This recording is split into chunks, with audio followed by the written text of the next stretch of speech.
Mémorial de Louis Delgrès. Césaire cite d'abord la définition du dictionnaire Larousse de 1870. Delgrès Louis, le dernier défenseur de la liberté des Noirs à la Guadeloupe, né à Saint-Pierre, Martinique en 1772, tué à la prise du Matouba, Guadeloupe, le 28 mai 1802. Sans illusion sur l'issue certaine d'une lutte qu'il avait acceptée, non provoquée, il sut se distinguer par un courage chevaleresque. On le voyait s'asseoir dans une embrasure de canon, un violon à la main, y braver les boulets du général Richepense, le commandant de l'odieuse expédition, et, nouveau tireté, jouer de son instrument pour animer ses soldats. Césaire cite ensuite Jean-Jacques Dessalines, proclamation aux Haïtiens, 28 avril 1804. La Guadeloupe saccagée et détruite, ses ruines encore fumantes du sang de ses enfants, des femmes et des vieillards passés au fil de l'épée, Pélage lui-même victime de leur astuce, après avoir lâchement trahi son pays et ses frères. Le brave et immortel Delgrès, emporté dans les airs avec les débris de son fort, plutôt que d'accepter les fers. Guerrier magnanime. Un brouillard monta, le même qui depuis toujours m'obsède, tissu de bruit, de ferments, de chaînes sans clé, des raflures, de griffes, d'un clapotis de crachats.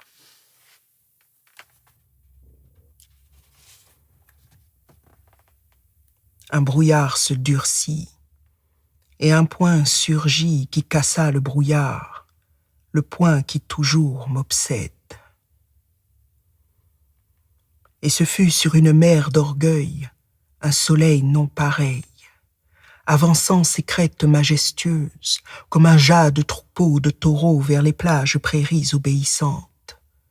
Et ce furent des montagnes libérées, pointant vers le ciel leur artillerie fougueuse. Et ce furent des vallées, au fond desquelles l'espérance agita les panaches fragiles des cannes à sucre de janvier. Louis Delgrès, je te nomme. Et soulevant hors silence le socle de ce nom, je heurte la précise épaisseur de la nuit d'un ruchier extasié de lucioles. Delgrès. Il n'est point de printemps comme la chlorophylle gaieté d'une rumeur émergente de morsure, de ce prairial têtu. 3 jours, tu vis contre les môles de ta saison, l'incendie effarer ses molosses. 3 jours, il vit Delgrès de sa main épeleuse de graines ou de racines maintenir dans l'exacte commissure de leur rage impuissante Gobert et Pélage, les chiens colonialistes. Alentour, le vent se gifle de chardon. D'en haut, le ciel est bruine de sang ingénu. Fort Saint-Charles, je chante par-dessus la visqueuse étreinte, le souple bond d'Ignace, égrenant, essoufflé par Canets et Clérodandre, la meute colonialiste. Et je chante Delgrès, qui au rempart s'entête, 3 jours, arpentant la bleue hauteur du rêve, projeté hors du sommeil du peuple, 3 jours, soutenant de la grêle contexture de ses bras notre ciel de pollen écrasé. Et qu'est-ce donc qu'on entend? Le troupeau d'algues bleues cherche au labyrinthe des îles, voussure ombreuse de l'écoute, la seule qui fut flaireuse d'une nouvelle naissance. Haïti, aisance du mystère, les 3 sentiers de houle dans la brouillure des fables.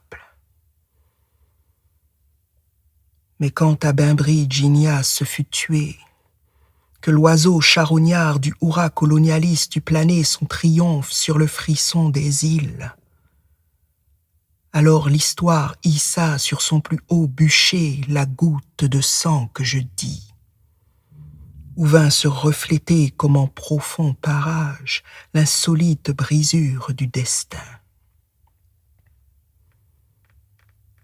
Morne Matouba, lieu abrupt, non abrupt et de ténèbres, en bas, au passage Constantin, là où les deux rivières écorcent le hoquet de couleuvre, Richepense est là, qui guette. Richepense, l'ours colonialiste aux violettes gencives, friand du miel solaire butiné au campèche. Et ce fut aux confins l'exode du dialogue. Tout trembla, sauf Delgrès. Ô mort, vers soi-même le bon considérable, tout sauta sur le noir Matouba. L'épais filet de l'air vers les sommets alla d'abord les grands chevaux du bruit cabré contre le ciel, puis, mollement, le grand poulpe avachi de fumée, dérisoire cracheur, dans la nuit qu'il injecte de l'insolent parfum d'une touffe de citronnelle, et un vent sur les îles s'abattit que cribla la suspecte violence des criquets. Delgrès, point n'ont devant toi chanté les triomphales flûtes, ni rechigné ton ombre les citernes séchées, ni l'insecte vorace n'a pâturé ton site. Ô briseur, déconcerteur violent, je chante la main qui dédaigna d'écumer de la longue cuillère des jours le bouillonnement de vesout de la grande cuve du temps. Et je chante, mais de toute la trompette du ciel plaignée sans merci, rugit le tenace tison hâtif, lointainement agi par la rigueur téméraire de l'aurore. Je veux entendre un chant où l'arc-en-ciel se brise, où se pose le courlis aux plages oubliées. Je veux la liane qui croît sur le palmier, c'est sur le tronc du présent notre avenir têtu. Je veux le conquistador à l'armure décellée, se couchant dans une mort de fleurs parfumées. Et l'écume encense une épée qui se rouille dans le pur vol bleuté de lents cactus hagards. Je veux, au haut des vagues, soudoyant le tonnerre de midi, la négrillonne tête désenlisant d'écume, la souple multitude du corps impérissable. Que dans la vérité pourrie de nos étés, monte et ravive une fripure de bagasse, un sang de lumière chu aux coulures des canets. Et voici dans cette sève et ce sang, dedans cette évidence, aux quatre coins des îles, Delgrès qui nous méandre, ayant Icare dévolu creuser au moelleux de la cendre la plaie phosphorescente d'une insondable source. Or, constructeur du cœur dans la chair molle des mangliers, aujourd'hui Delgrès, au creux de chemins qui se croisent, ramassant ce nom hors marème, je te clame, et à tout vent futur, toi, buccinateur d'une lointaine vendange. À la mémoire d'un syndicaliste noir, qu'une tempête ne décline, que le roc ne titube, pour celui poitrail qui fut sûr, dont le clairon de feu dans l'ombre et le hasard rustique ne décrut. Ô peuple guetté du plus haut mirador, et défiant du bâton des aveugles le nom natal de l'injustice énorme. Je t'ai inscrit une fois au centre du paysage, sur un fond de canet, debout au milieu de la glèbe de nos yeux agrandis, et d'une sorte semblable à la face d'or noir et haïtienne d'un dieu.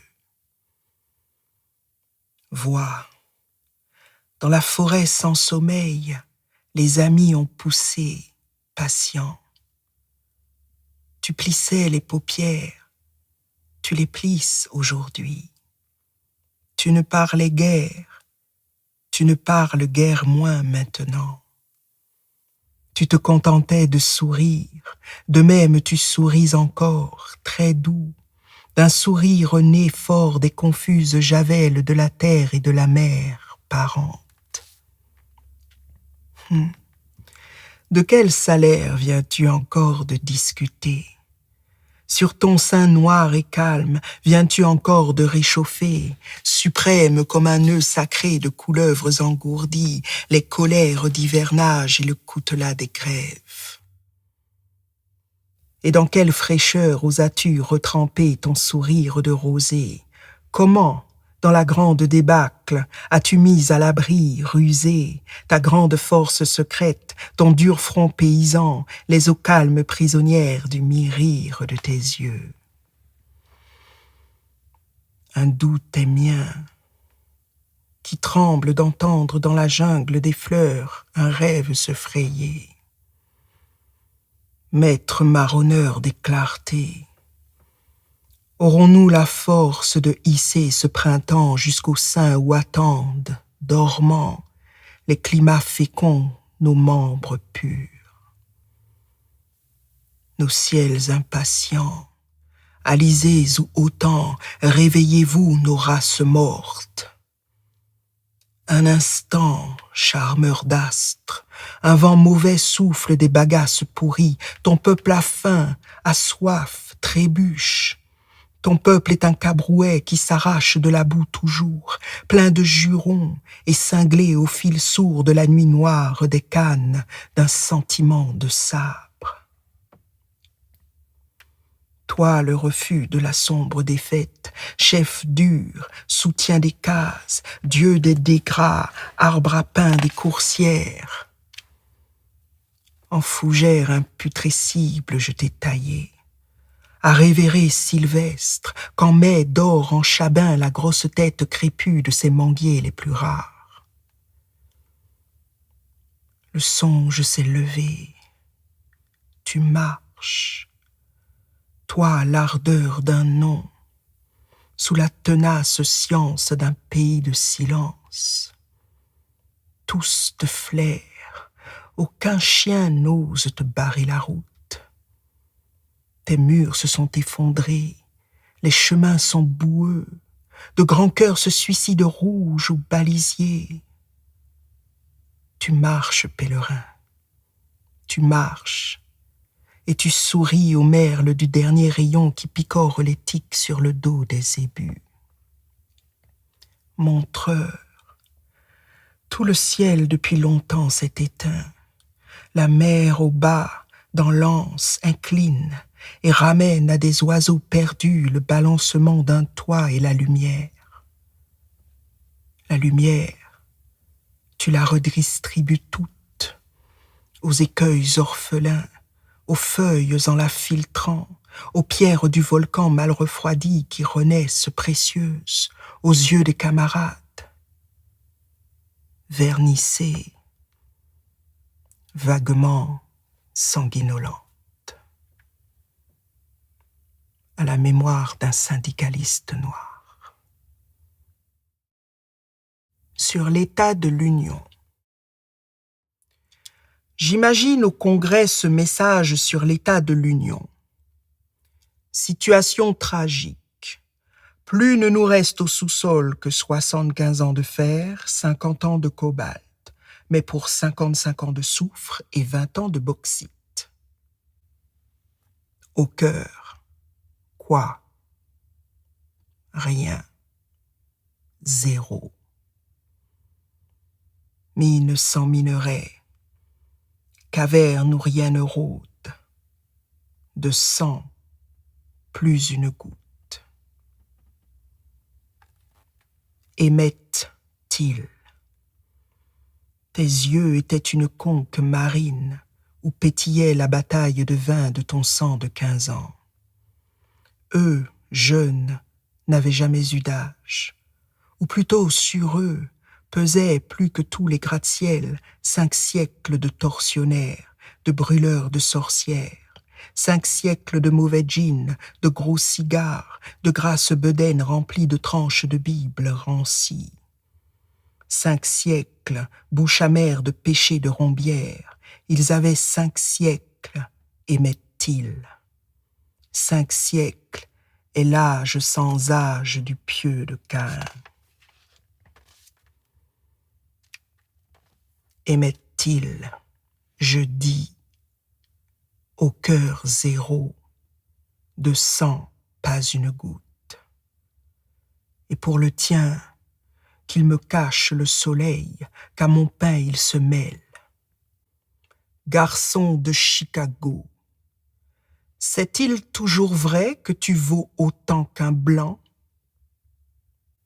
Printemps, c'est à toi qu'il croyait. Même au bord de la nuit, au bord du Mississippi, roulant entre les hautes berges de la haine raciale, ces barreaux, ces barrières, ces tombales avalanches. Au printemps, affluant ces rumeurs dans le hublot des yeux. Au printemps, huchant la panique aux mailles dans les savanes du sang. Au printemps, dégantant ses fines mains parmi un éclat de coque et de silique. Délieur des caillots à peur, dissolveur des caillots de la haine gonflée d'âge, et au fil des fleuves du sang, charriant la hasardeuse rubrique des bêtes de l'affût. Mais eux étaient invulnérables, tardifs qu'ils étaient, et montés, massifs, sur de louches boucs immémoriaux. Garçons de Chicago. Autant en emporte le bégaitement du vent racial, lui écoute dans le bleu buisson des veines chanter égal l'oiseau sang. Devine par-dessus les berges à sommeil, monter dans le bleu champ surprenant soleil. Ton pas furtif, poisson véhément. Alors la nuit se souvint de son bras, mou vol de vampire qui tout soudain plana. Et le gros colt de Big Milam, sur le noir mur vivant en lettres de rouille, écrivit la sentence et l'état de l'union. 20 ans de zinc, 15 ans de cuivre, 15 ans de pétrole, et l'an 180 de ses états. Mais au cœur, indolore horlogerie. Quoi? Rien. Zéro. De sang, pas une goutte. Au carne blanc, cœur désinfecté. Hors des jours étrangers. Mon peuple, quand, hors des jours étrangers, germeras-tu une tête bien tienne sur tes épaules renouées et ta parole? Le congé dépêché au traître, au maître, le pain restitué, la terre lavée, la terre donnée. Quand? Quand donc cesseras-tu d'être le jouet sombre au carnaval des autres et dans les champs d'autrui l'épouvantail désuet? Demain, à quand demain, mon peuple, la déroute mercenaire finit la fête, mais la rougeur de l'Est au cœur de balisier? Peuple de mauvais sommeil rompu, peuple d'abîmes remontés, peuple de cauchemars domptés, peuple nocturne amant des fureurs du tonnerre, demain, plus haut, plus doux, plus large. Et là-haut le torrentiel déterre, à la charrue salubre de l'orage.